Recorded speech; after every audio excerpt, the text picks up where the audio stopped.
Semua salah di sini.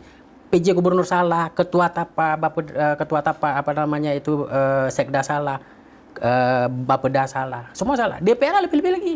Sekda pernah, seingat beliau, mungkin sekitar 5 kali. Ada yang melalui telepon, ada yang berjumpa langsung. Apa yang dibilangnya? Pak, tolong disiapkan aja dokumen biar bisa dicairkan oleh mereka. Tapi beliau menjawab, Pak, saya tidak berani.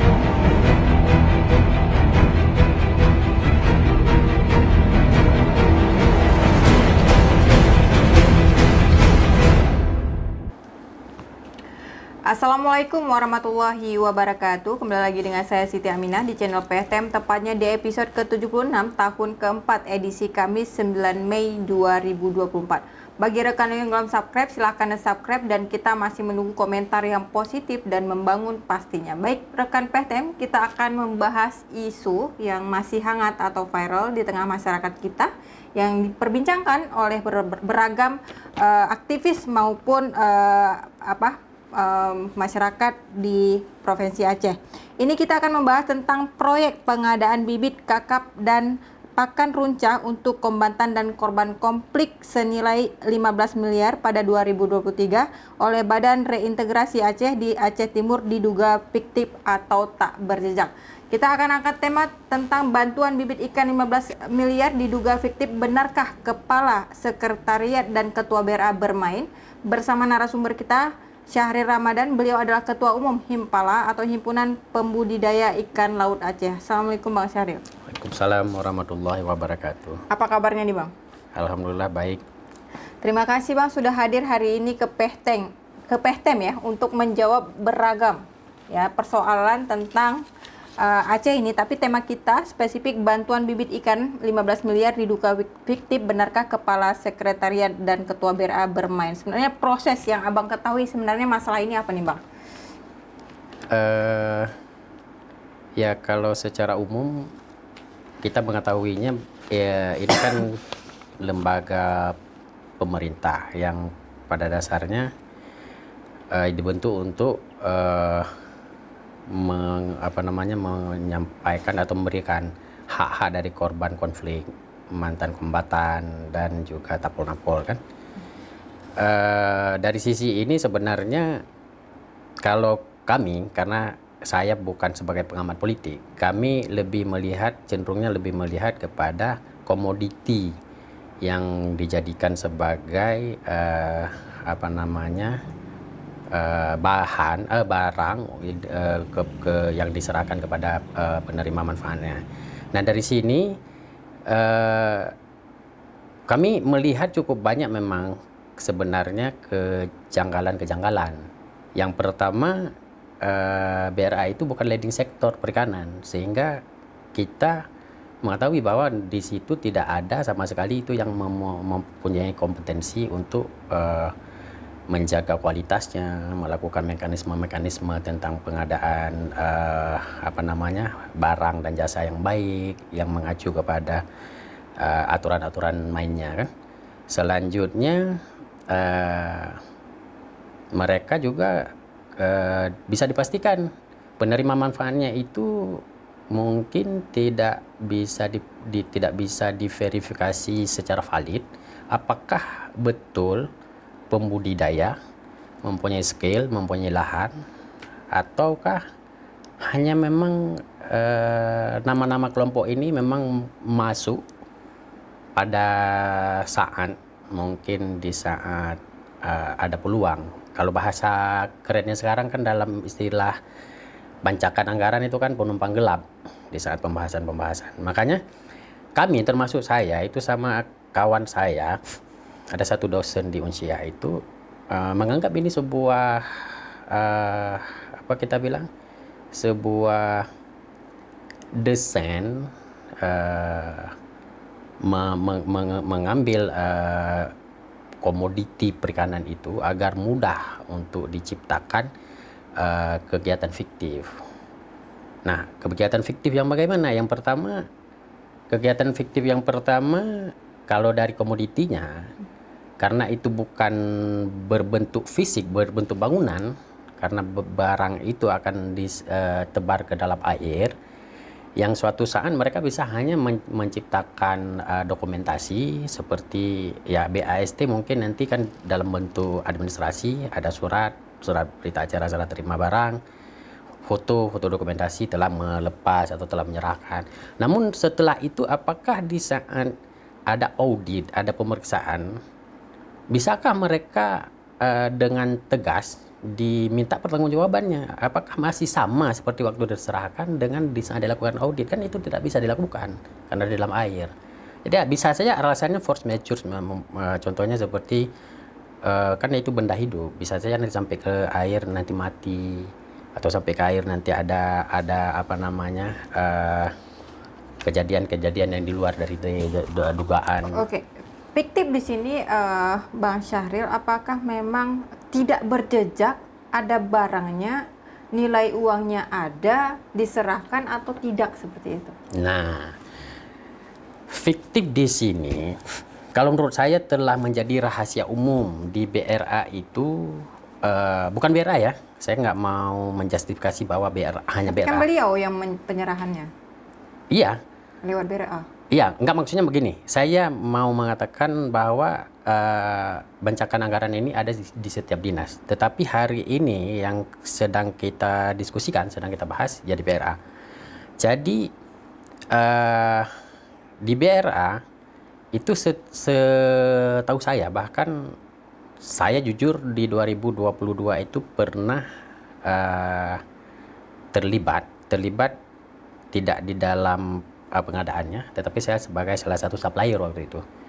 Di 2022 ada supplier. Jadi ada rekanan yang minta barang dari saya.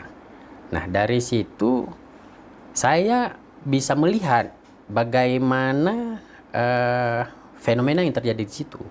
Bahwa selama perjalanan untuk realisasinya itu, kita mendapati verifikasi kelompok kah, atau nama kelompok kah, atau lokasinya kah, atau kegiatan yang lainnya, itu memang kadang-kadang itu tidak bisa secara administrasi, itu tidak bisa dipertanggungjawabkan, karena ada yang namanya ada kelompoknya, tetapi tidak begitu di lapangannya itu yang menerimanya ada yang lain misalnya. Tidak sesuai dengan tujuan ya? Tidak sesuai. Data awal atau seperti itu ya? Ya, ada perubahan. Kadang-kadang ada perubahan secara tiba-tiba kelompoknya. Misalnya waktu pertama ini begitu tiba-tiba realisasinya bukan di sini lagi, udah kita nanti bisa lain. membacakan ataupun memberitakan kepada pemirsa PSTEM catatan atau kejanggalan yang terjadi ketika proses pemberian bantuan. Tapi Bang Syahril, ini menarik. Bantuan bibit ikan 15 miliar diduga fiktif, benarkah kepala sekretariat dan ketua bermain? Ini benar nggak nih kepala sekretariat kita dan ketua BRA-nya bermain dalam hal proses bantuan ini bibit kakap ini? Kalau menurut saya secara administratif, yang patut diduga itu pertama itu kepala sekretariat, karena beliau kan sebagai pelaksana anggaran, sebagai pengguna anggarannya. Itu yang pertama, yang perlu diduga. Namun demikian, telah menjadi rahasia umum bahwa sebenarnya BRA itu dikendalikan oleh Ketua BRA. Ketua BRA itu kan organisasi koordinasi di atas sekretariat yang secara tanggung jawab koordinasi dengan lembaga-lembagaan yang lain itu ada di ketuanya. Tapi kalau seandainya tidak diasesi oleh sekretariatnya, itu kan juga tidak jadi barang yang mau disalurkan. Makanya yang patut kita duga itu kepala sekretariatnya, karena tanggung jawab hukumnya itu berada di tangan kepala sekretariatnya. Jadi ketua ini lebih kepada koordinasi dia, misalnya koordinasi antar lembaga. Dia misalnya punya suatu kegiatan itu misalnya kerjasama atau kegiatan seperti kayak BRA itu kan lebih kepada seremoni MOU Helsinki atau apa seperti itu kan, lebih kepada itu semua kan di tangannya ketua BRA. Namun demikian kan pelaksanaan anggaran itu kan semua di tangan kepala sekretariatnya. Artinya yang diduga siapa? Kalau yang Dua-duanya? secara administratif yang patut diduga itu kepala sekretariat. Namun demikian, yang apa namanya tercium ke publik itu bahkan menjadi rahasia umum itu yang bermain itu justru ketuanya. Dibuktikan hari ini saya membaca berita di Kejati itu yang dirilis dipanggil itu tidak disebutkan kepala sekretariatnya pengguna anggaran. Yang disebutkan yang dipanggil itu PPTK, ke KPA dan ketua BRA. Nah, ini kan ada satu jabatan di sini yang tidak disebutkan untuk dipanggil. Nah, makanya kepala sekretariat ini secara hukum dia bertanggung jawab atas pelaksanaan. Namun demikian, dia pun mungkin bisa membuktikan bahwa dia dalam hal itu tidak terlibat walaupun dia hanya tanda tangan. Nah, unsur kesalahan pasti ada, tapi kan intinya dia bisa membuktikan bahwa saya tidak pakai uang, bahwa saya mencairkan atas dasar ini itu seperti itu. Oke, ini pemirsa PTM, ini adanya ya, terdapat dugaan penyalahgunaan wewenang oleh pejabat BRA Aceh dalam mengelola program bantuan untuk masyarakat korban konflik untuk 9 kelompok masyarakat di Aceh Timur. Sebenarnya kalau misalnya dilihat dari rentetan kasus ini yang sangat kompleks, kita bilang ya Bang, ini angka yang sangat signifikan ya, 15 miliar itu. Siapa sebenarnya yang penerima kelompok wajib itu sebenarnya untuk bantuan ini siapa nih Bang Syarif? Penerima. Itulah begini, sebenarnya ini kita bilang dari kesalahannya sudah dimulai dari hulunya. Dari hulunya yaitu dari perencanaannya, dari pengusulannya. Nah, saya ceritakan sedikit. Saya pernah melakukan komunikasi, saya WA, ya kan, salah satu pejabat di BRA yang maksudnya mempunyai peran. Saya tidak sebutkan siapa namanya. Di HP saya masih ada. Saya mempertanyakan. Pertanyaan saya tidak mau ke mana-mana mengarahnya karena kami adalah pelaku usaha di bidang perikanan budidaya. Kami menganggap bahwa ini adalah kompetensi kami untuk menciptakan barang tersebut. Kami minta biar kami bisa melakukan ikut berpartisipasi melakukan pengadaan benih, kan. Tapi jawabannya itu bukan kegiatan reguler katanya. Katanya pokir. Lalu selanjutnya saya balas bahwa pokir itu sebenarnya tidak ada perbedaan antara reguler dan maupun pokir, karena dalam pertanggungjawaban itu dia itu adalah uang negara yang punya mekanisme waktu saat diajukan mau saat disusun dan direalisasikan seperti itu. Sehingga beliau menghubungi saya dan minta duduk 2 mata malahan sama saya. Cuma saya nggak mau 2 mata, jadi biar ada saksi nanti. Saya ajak kawan saya yang dari kampus 1 orang. Jadi kita duduk. Beliau curhat ke kami bahwa sebenarnya di BRA itu memang diciptakan bukan untuk memberdayakan mantan kombatan, korban konflik atau apa, hanya untuk mengamprah uang cash, mengamprah uang itu yang apanya, seperti itu, untuk mengamprah uang. Nah, modus mengamprah uang itu bagaimana caranya? Pastinya dengan cara secara administratif harus menyiapkan semuanya, dokumen-dokumen ini itu, seperti itu. Makanya kalau misalnya ditanyakan kelompok, apakah kelompok? Nah, seperti berita yang kita baca, bahwa satupun kelompok yang ada kecil yang mengatakan tidak pernah mendengar kelompok tersebut. Ada Satpel BRA di kabupaten itu tidak tahu menahu bahwa ada bantuan tersebut. Artinya ini lahir by design, mungkin di saat di dalam perjalanan itu ada peluang untuk dimasukkan penumpang gelap di situ. Sehingga seharusnya apapun ceritanya pemberdayaan itu tidak terlepas. Kalau di perikanan saya ingat itu ada nomor kayak kami itu ada kartu kusuka itu, kartu pembudidaya seperti itu. Ada nama seperti di lembaga pendidikan juga seperti itu. Ada terdata juga, dia data pendidik kah, dia ada data siswa kah, semua terdata. Seharusnya data-data itu harus valid dan itu yang dijadikan sebagai data sebagai penerima. Tapi kenapa bisa hari ini yang birokrasi sudah dia adopsi semua sistem yang begitu baik, dengan teknologi yang canggih, bisa loss, bisa masuk nama kelompok yang tidak punya verifikasi sama sekali.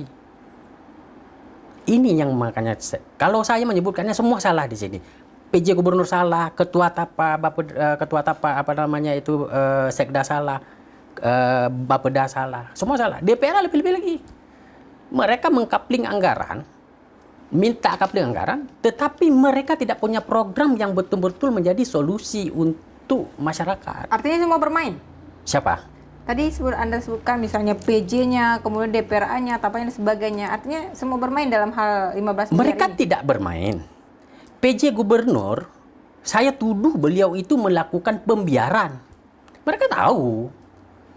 Ketua Tapa, Sekda melakukan pembiaran. Bapeda melakukan pembiaran. Salah satu pejabat yang menjumpai saya, yang curhat sama saya, menyebutkan bahwa PJ Sekda pernah, seingat beliau, mungkin sekitar 5 kali. Ada yang melalui telepon, ada yang berjumpa langsung. Apa yang dibilangnya? Pak, tolong disiapkan aja dokumen biar bisa dicairkan punya mereka. Tapi beliau menjawab, Pak, saya tidak berani. Karena sudah pernah. Ini yang untuk tahun 2024. Ya, yang saya permasalahkan 2024 itu yang 50 miliar sekian. Karena saya nggak berani dibilang sama dia. Karena yang tahun lalu saja itu saya sangat ketakutan dibilang sama dia.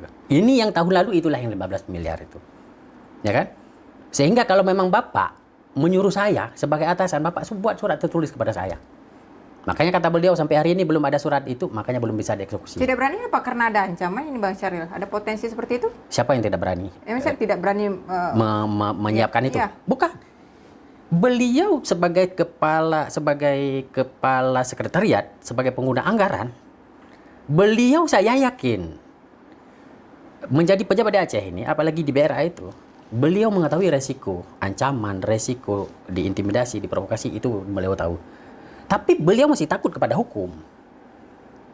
Karena di saat beliau menyiapkan dokumen untuk dilakukan proses amprah anggaran, proses realisasi, sedangkan dokumen awalnya itu tidak pernah valid, tidak pernah layak. Misalnya seperti kelompoknya belum diverifikasi, kelompoknya tidak terverifikasi. Setelah itu rekanannya atau siapapun itu supplier dalam bentuk apapun pengadaan, apalagi pengadaan itu melalui e-katalog, e-processing. Nah, itu lebih-lebih lagi. Ketakutan kita kenapa? Karena di situ di dalam internal sendiri mereka prosesnya. Tidak ada proses tender.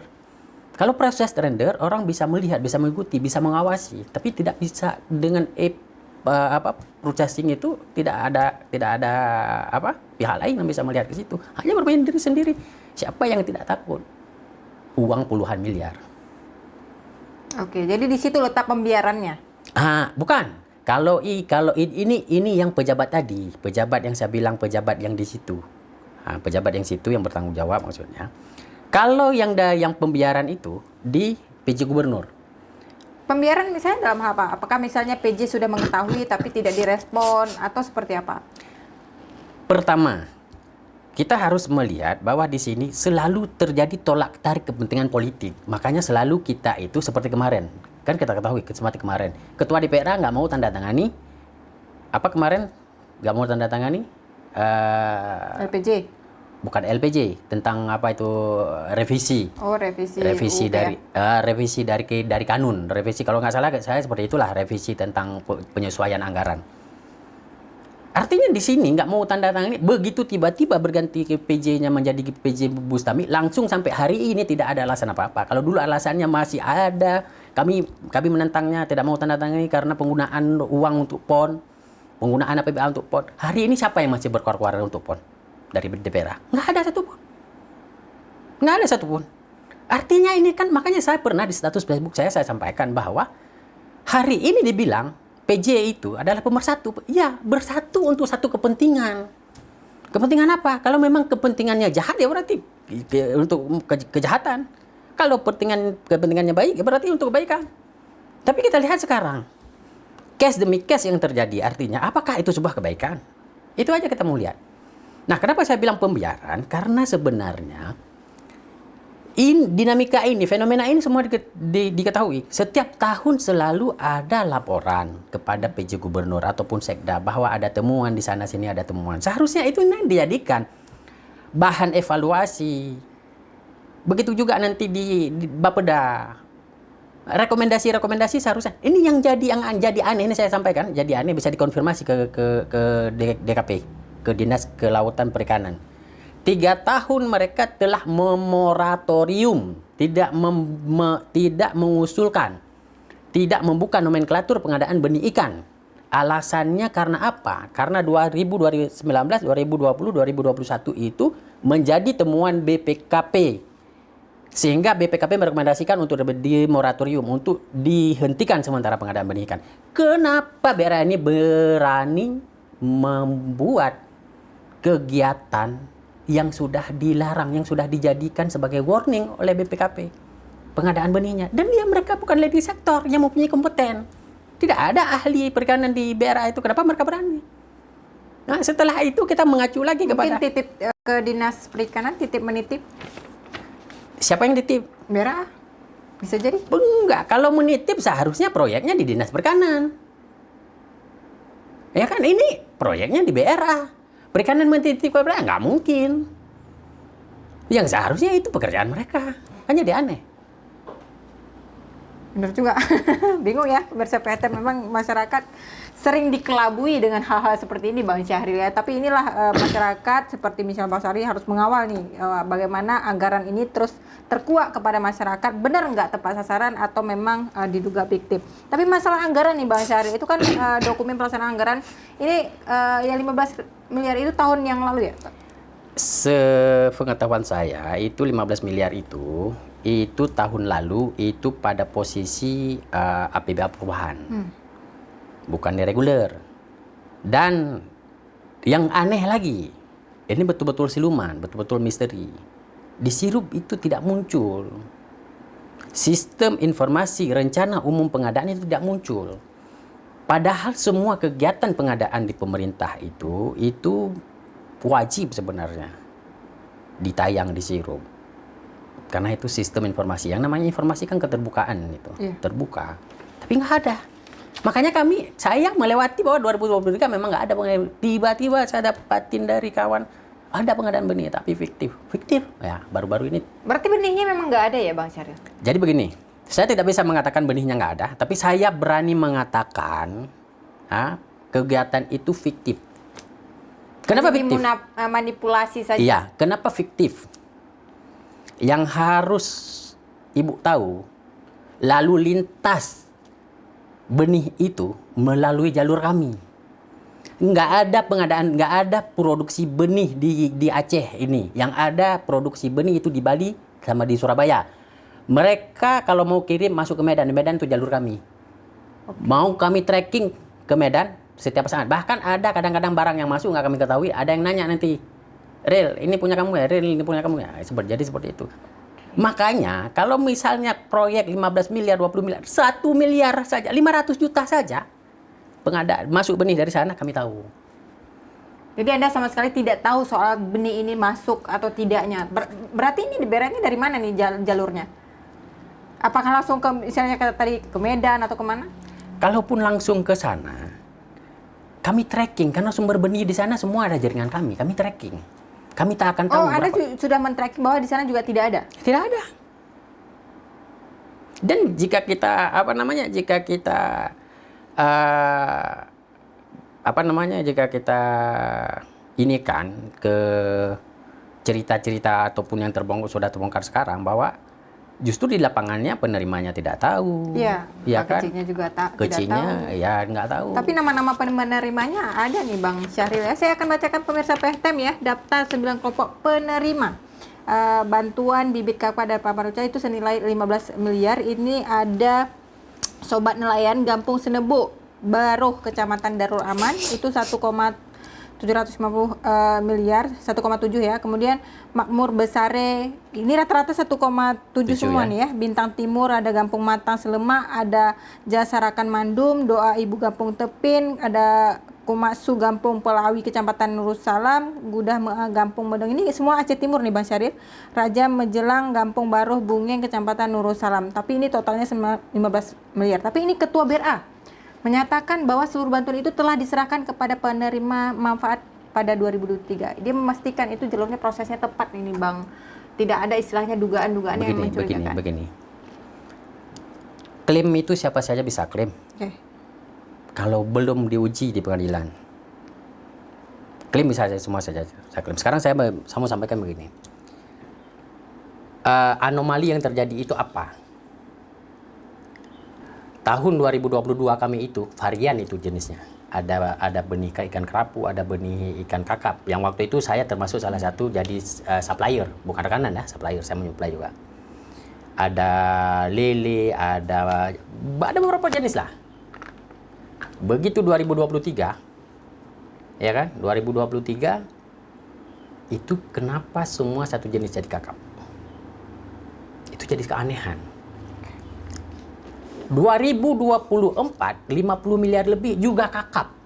Satu varian, satu jenis. Itu menjadi suatu yang aneh. Seperti itu. Makanya kalau misalnya ruang masuk untuk mempertanyakan itu cukup banyak ruang masuk. Bahkan baru-baru ini saya ada, tapi saya nggak mau nampakin, jangan nanti apanya. Saya mendapati ada foto ketua BRA itu sedang foto dengan tumpukan uang. Yang mungkin perkiraan itu ya sekitar lebih kurang mungkin 15 miliar itu juga dengan tumpukan uang itu. Nah sekarang begini, secara mungkin kalau apalagi orang-orang yang hukum, orang yang para penegak hukum kah? Berarti walaupun ketua BRA-nya mengatakan bahwa bantuan 15 miliar itu sudah diberikan sesuai prosedur, Anda menganggap itu tidak sesuai prosedur ya dengan tolak ukur yang tadi? Begini, prosedur yang semua yang sudah diatur oleh aturan, oleh undang-undang, semua bisa diakses, ya kan? Itu prosedur. Prosedur kan bukan rahasia negara ini, yang harus ditutupi. Siapa boleh bertanya. Sekarang yang sudah terkonfirmasi ke publik, media turun ke sana. Apakah ada lembaga investasi yang turun ke sana? Dari masyarakat di sana penerimanya langsung menjawab kami tidak tahu, kami ditipu, kami tidak tahu sama sekali atau bagaimana. Nah, ini kan hasil dari penelusuran. Nah, makanya kalau menurut saya dari mulai pertama itu sudah salah. Salah apa? Salah mekanismenya. Ada yang dilanggar, ada yang tidak dijalankan atau bagaimana. Maka patut diduga. Apalagi baru-baru ini tersiar foto ketua BRA itu sedang pegang uang ya? Bukan pegang uang, malahan setumpuk uang mungkin perkiraan mungkin sekitar 15 miliar. Dan itu nggak layak misalnya dilakukan oleh ketua BRA, foto-foto bersama dengan kasus yang seperti itu sehingga muncul stigma masyarakat. Ya, sekarang jangankan jangankan uang yang jumlah besar seperti itu. Coba bayangkan sekarang penertiban aparat penegak hukum yang hedon istri-istrinya itu menampakkan akhirnya diproses hukum. Bang Syahril, ini Anda sebagai Ketua Umum Himpunan Pembudidaya ikan laut Aceh, apa Anda mendesak nih Kejati atau polisi untuk mengusut kasus tersebut nih Bang Syahril? Ya kalau saya secara profesional, khusus di bidang perikanan, makanya saya yang bangkit khusus di bidang perikanan, bukan saya mendesak aparat penegak hukum, baik Polda maupun Kejati itu, bukan hanya di perikanan saja, karena saya sebagai warga Aceh merasakan dampak daripada kegiatan bancakan anggaran, daripada menilep anggaran di pemerintah Aceh, yang akhirnya tidak menjadi daya dukung untuk kita berkembang, untuk mengembangkan setiap masyarakat di Aceh. Jadi khususnya di perikanan, itu kami berharap, termasuk Dinas Perikanan sendiri, mereka harus betul-betul, yang pertama kepala dinasnya itu harus betul-betul tegas, berani. Maksudnya, apabila ada titipan, pokir, dalam bentuk siluman, mereka harus dengan tegas. Tidak menerima atau memang memperbaiki sistemnya, memperbaiki mekanisme, atau harus, misalnya mereka, by name by address mengajukan itu kelompok dari mereka. Kadang-kadang nama seperti tadi itu. Ujun gelantu takkah atau apakah, itu nama-nama yang keluar itu bukan nama dari inspirasi sebuah bidang usaha. Jadi seharusnya kalaupun misalnya ada, ini kami ada pokir mau taruh di perikanan, ya oke nggak apa-apa, tapi ada kelompok yang sudah terindikasi dari kami, misalnya perikanan bisa mengatakan seperti itu. Nah kalau misalnya DPRA nggak mau, nah kami akan pressure DPRA. Makanya kan itu aksi kami nanti. Kami rencana membuat aksi nih. Oke, kapan Anda melakukan aksi? Insya Allah nanti hari Senin kita akan membuatkan aksi. Oke, siapa saja yang terlibat? Kita dari komponen masyarakat dan juga dari mahasiswa. Ada beberapa, pokoknya kita komponen gabungan dari masyarakat dan mahasiswa. Oke, tuntutannya? Desakan? Tuntutannya yang pertama, kita menuntut. Karena yang sedang viral sekarang itu BRA, case di BRA. Kita menuntut yang pertama, kami yakin ini adalah pelanggaran hukum yang berat. jurang kejahatan itu telah menganga, bertahun-tahun telah semakin lebar. Maka seharusnya itu ketuanya harus dicopot, segera dicopot, dan selanjutnya penegakan hukum siapapun yang terlibat itu harus memang dia diseret ke meja hukum. Oke, tapi menarik dan poin dihukum. ini. Poin ini Bang Syahril, Anda menuntut publik membaca hampir setiap tahun ini anggaran di BRA itu bermasalah ini. Apakah memang pihak Kejati tidak berani panggil kepala sekretariatnya dan atau ketua BRA-nya nih, Bang? Tapi Kejati kan udah memanggil. Ini kan udah proses dipanggil dari kemarin tuh udah dipanggil.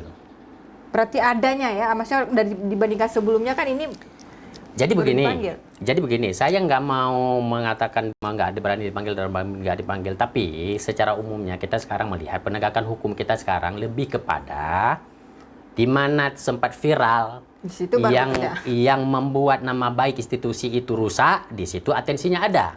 Atau di mana ada prisur, ada gerakan-gerakan, di situ juga ada institusi. Kalau mengharap kesadaran sendiri dari pihak penegakan hukum, ya itu minta maaf. Nah itu saya nggak mau beralibi, nggak mau berasumsi misalnya ada ya hal-hal yang ini saya nggak mau. Oke, tadi Anda juga sebut atau sindir masalah poker nih ya, poker di anggota dewan. Apakah setiap tahun badan BRA itu menjadi lembaga amprakes poker DPR nih, Bang Syahril? Sebenarnya bukan hanya di BRA, kalau poker itu hampir semua SKPA amprakes itu. Istilah amprakes itu istilahnya ya di pengadaan seperti pengadaan dana ikan ini. Maksudnya bisa saja menyiapkan dokumen, menyiapkan BAST, teken-teken saja kayak itu, foto dokumentasi asal ada, serah terima, udah. Anda tahu? Anda tahu siapa anggota dewan yang kasih poker ke BRA? Ke BRA? Saya nggak tahu. Itu saya nggak tahu. Karena begini, itu kan lembaga, maksudnya ya siapa saja, nggak harus dari satu partai politik, siapa saja boleh menitipkan situ. Dan otomatis kan di situ ada terbuka komunikasi antara DPRA dengan pimpinan lembaga pastinya. Oke, ini sangat misterius nih Bang Syahril ya, karena sangat kompleksitas kalau kita lihat atau dengar Bang Syahril tadi menjelaskan bagaimana ada dana siluman ya, ataupun memang tidak berjejak kasus pengadaan BibK Kakap 15 miliar di tubuh BRA pastinya. Tapi Bang Syahril ini menarik sebenarnya, kalau misalnya dugaan Anda selain BRA, apakah inspektorat di sini juga bermain? Gecik apakah bermain juga? DPRA juga bermain? Atau siapa-siapa yang berpotensi bermain di anggaran 15 miliar ini, Bang Syahril? Kalau bermain, yang pertama harus dikesampingkan itu, kalau kita lihat ya, secara formal, secara substansi, yang harus kita lihat bahwa yang harus dikesampingkan dulu bahwa APH itu bermain itu tidak bisa kita ini. Lembaga auditor seperti BPKP bermain, inspektorat bermain itu tidak bisa. Namun demikian, case-case yang sudah terjadi yang tidak diungkap ke publik, itu saya menduga bahwa bisa saja bermain di situ. Tapi jika case yang belum diaudit, ya kan, belum dimasuk ke ranah penyelidikan, itu saya tidak berani mengatakan bahwa terlibat. Tapi case yang sudah pernah terjadi namun tidak dibuka ke publik itu masih ada kemungkinan. Masih ada kemungkinan yang bermain di situ karena semua manusia itu kan semua ada kepentingannya. Oke, berarti hari ini kuncinya di ketua BRA-nya dulu dengan kepala sekretariatnya ya. Iya, kalau ketua BRA sama kepala sekretariatnya kunci utamanya di situ dulu nih, anggaran 15 miliar itu yang fiktif. Iya. Nah, masalah itu yang pengungkapannya itu siapa yang bersalah, siapa yang tertekan, siapa yang diancam atau bagaimana nanti ininya kan itu nanti akan terbuka nanti kan sampai pemeriksaan. Yang jelas dananya tadi betul-betul tidak yang menerima itu bukan tepat sasaran. Yang pertama menurut saya bukan hanya sekarang, mungkin ya ada beberapa tahun yang lalu juga atau ini banyak terjadinya tidak tepat sasaran atau tidak layak menerimanya. Yang kedua, fiktifnya itu pun juga banyak, bukan tidak banyak. Nah, tetapi masalahnya siapa yang bertanggung jawab di sini? Apakah kepala sekretariat atau BRA-nya? Nah, itu butuh pengungkapan, itu butuh data. Oke. Seperti itu. Baik, itu ini kita serahkan semua ke Kejati ya, ke aparat penyidik, penegak hukumnya. penegak hukum, bagaimana kasus ini bisa terkuak kepada masyarakat dan juga bisa diselidiki sehingga kasus ini benar-benar tidak merugikan negara pastinya Bang Syahril ya, karena ini betul-betul fiktif. Sasarannya adalah bekas kombatan, korban konflik dan tahanan serta narapidana politik ini. Tapi banyak catatan-catatan atau keganjalan di dalam masyarakat, terutama di Aceh Timur, terutama Geciknya memang tidak tahu menahu soal tentang bantuan ini, karena ada yang berpikir bahwa Gecik juga berpikir hanya 1,7 juta ya, bukan 1,7 miliar. Jadi angka yang sangat fantastis ini jejak rekamnya atau jejaknya memang betul-betul siluman atau misterius. Ini semoga bisa dijawab oleh Kejati pada akhirnya nanti ya. Mungkin nanti tuntutan-tuntutan dari Bang Syahril dan teman-teman ya, hari Senin nanti Bang Syahril tentu ini juga bisa direspon oleh kemana nih demonya, ke DPR? Kita ada 3 sasaran demo. Tujuan demo ada 3, ke kantor gubernur, DPRA dan Kejati. Kejati ya, dengan tuntutan-tuntutan nanti pasti pemirsa PEHTEM juga bisa melihat. Baik Bang Syahril, karena waktu kita sangat terbatas, mungkin bisa disampaikan kepada masyarakat PEHTEM terutama untuk BRA atau Kejati terkait kasus kegiatan BRA 2003 15 miliar di Aceh tak berjejak.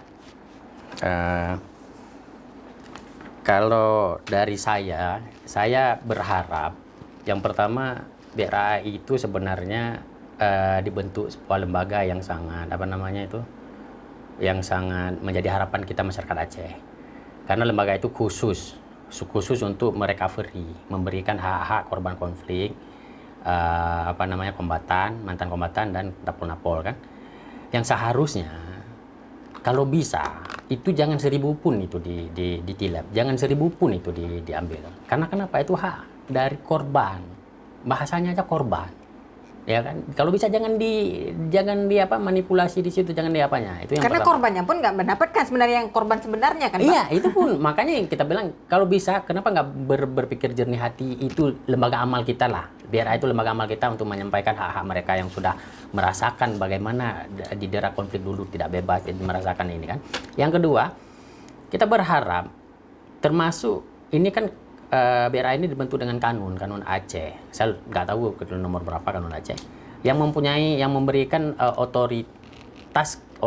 otoritas kepada ketua KPA, kepada mualim lah untuk merekomendasikan ketuanya. Kami berharap mualim bisa membuka pikiran agar ke depan yang direkomendasikan itu betul-betul mempunyai kompetensi berpikir dan betul-betul, kalau saya selalu mengingat kata-kata dalam tulisan Bang J. Kamal Farza, butuh pemimpin Aceh itu yang punya yang bekerja dengan otak dan hati, seperti itu. Makanya kita ingin betul-betul di situ kan mualim bisa mencurahkan pikirannya di situ, bagaimana mencari sosok yang layak untuk betul-betul memberikan perhatian yang ini. Dan satu lagi ke Kejati, kami berharap saya bisa memastikan kasus hukum ini tidak akan berhenti hanya di penyelidikan, harus lanjut ke penyidikan. Kenapa? Jika memang tidak cukup bukti, kami akan buktikan. Oke, baik, terima kasih Bang Syahril atas waktunya. Baik pemirsa PEHTEM, tonton terus podcast kita di setiap hari Senin dan Kamis pukul 10 pagi. Dan jangan lupa tekan lonceng untuk mendapatkan informasi terbaru, like, share, dan subscribe juga. Saya Siti Aminah, mohon undur diri. Assalamualaikum warahmatullahi wabarakatuh.